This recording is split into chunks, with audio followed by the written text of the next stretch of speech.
கர்த்தருடைய பரிசுநாமத்துக்கு மகிமையுண்டாவதாக. இந்த நாளிலும் கர்த்தர் ஒரு நல்ல வார்த்தையோடு உங்களை சந்திப்பதில் பெருமகிழ்ச்சி அடைகிறேன். சங்கீதங்களில் நீங்க எழுதின புஸ்தகம் 62வது அதிகாரம் 1வது வசனமும் 2வது வசனமும். இது ஒரு நல்ல வசனம். ஏன்னா நம்ம அமைதியா இருந்தா கர்த்தர் நமக்காக சத்தமாய் பேசுவார். கர்த்தர் சத்தமாய் பேசினா எதிரி தோற்று போவான். பாருங்க, என் தேவனை நோக்கி என் ஆத்துமா அமர்ந்திருக்கிறது, அவரால் என் ரட்சிப்பு வரும். அவரே என் கண்மலையும் என் ரட்சிப்பும் என் உயர்ந்த அடைக்கலமும், நான் அதிகமாய் அசைக்கப்படுவதில்லை. கர்த்தர் நமக்கு உயர்ந்த அடைக்கலமாய் இருக்கிறார்.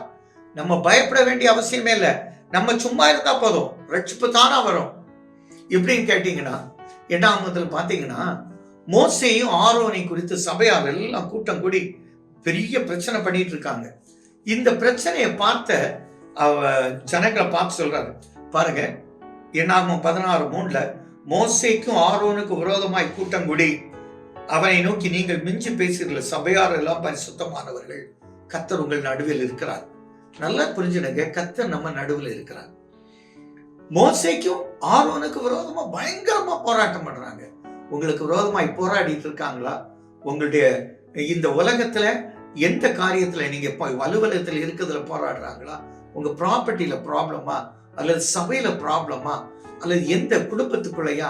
கர்த்தர் சொல்றாரு, உங்க பக்கமாய் கர்த்தர் வந்து நிற்பார்.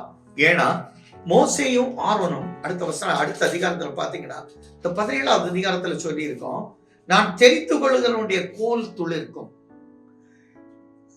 அததான் 7வது வசனத்துல பாருங்க, 17:7 அந்த கோல்களை மோசே சாட்சியின் கூடாரத்தில் வைத்தான். மறுநாள் மோசே சாட்சியின் கூடாரத்தில் பிரவேசித்த போது லேவியின் குடும்பத்தாரில் இருந்த ஆரோனின் கோல் துளிர்த்திருந்தது.